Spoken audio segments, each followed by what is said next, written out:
आमदार नरेंद्रभाऊ दराडे, माननीय माजी आमदार आदरणीय भोसले साहेब, राष्ट्रवादी पक्षाचे शहर अध्यक्ष,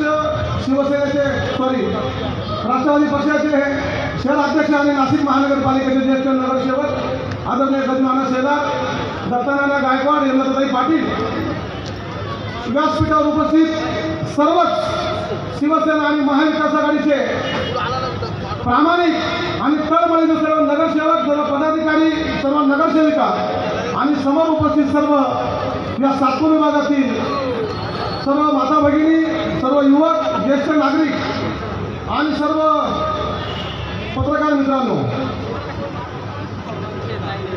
साहेब हीच ती जागा आहे आणि हीच ती वेळ आहे ज्या गटारांसाठी आपण ह्या भागातील नागरिकांना, मतदारांना आवाहन केलं होतं की यांना आपण दिल्लीमध्ये पाठवा आणि या ठिकाणी दिल्लीमध्ये पाठवून आपल्या सगळ्या नागरिकांचे प्रश्न सोडवले जातील.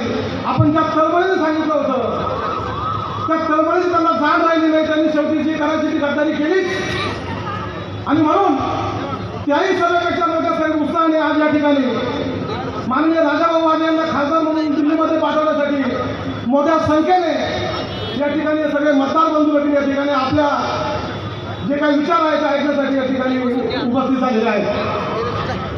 सर, खरं तर साहेब हा परिसर म्हटला की कष्टकऱ्यांचा, कामगारांचा, तसेच शेतकऱ्यांचा, रहिवाशांचा हा परिसर आहे.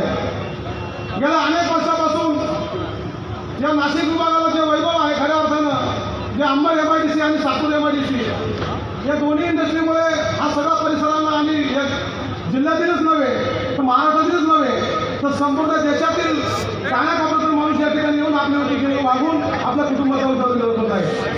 परंतु गेल्या 10 वर्षापासून या आमच्या इंडस्ट्रीचे असेल, शेतकऱ्यांचे असेल, युवकांचे प्रश्न असतील, महिलांचे प्रश्न असतील, बेरोजगारीचे प्रश्न असतील, हे प्रश्न प्रलंबित आहेत. या प्रश्नावरती खासदार चकार शब्द बोलायला तयार नाही, आमदार चकार शब्द बोलायला तयार नाही. परंतु हे प्रेम जे आपण बघताय यांना आम्ही त्यांना स्वतः म्हणून नाही तर शिवसेना पक्षप्रमुख उद्धवजी ठाकरे साहेब आणि आपण ज्या पद्धतीने त्यांना निवडून आणण्यासाठी या ठिकाणी उमेदवारी दिली म्हणून ते निवडून आले. परंतु 20 मे आता लांब नाही आहे.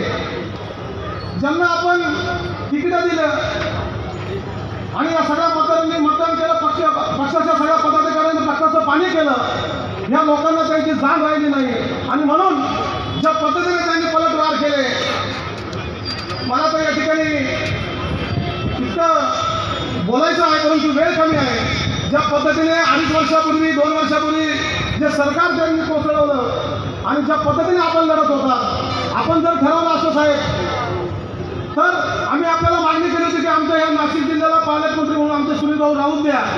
परंतु आपण सांगितलं की ते होणार नाही, आम्हाला स्थानिक माणूस जायचं. पण स्थानिक माणसांनी या ठिकाणी काय करून दाखवलं, या नाशिक शहराच्या जिल्ह्याचं वाट लागून साहेब या ठिकाणी गेलेले आहे. कामगारांना, युवकांना काम नाही आहे, युवक शिकलेले आहेत, नैराश्य त्यांच्यामध्ये आहेत. या ठिकाणून सातपूर आणि MIDC आणि अंबडमध्ये राज्यातून लोक येऊन, देशातून लोक येऊन पोट भरायचे किंवा त्यांची उपजीविका भागवायचे. परंतु आज आमच्या मुलांच्या हाताला काम नाही. आमच्या मुलं इथून गुजरातला जात आहेत.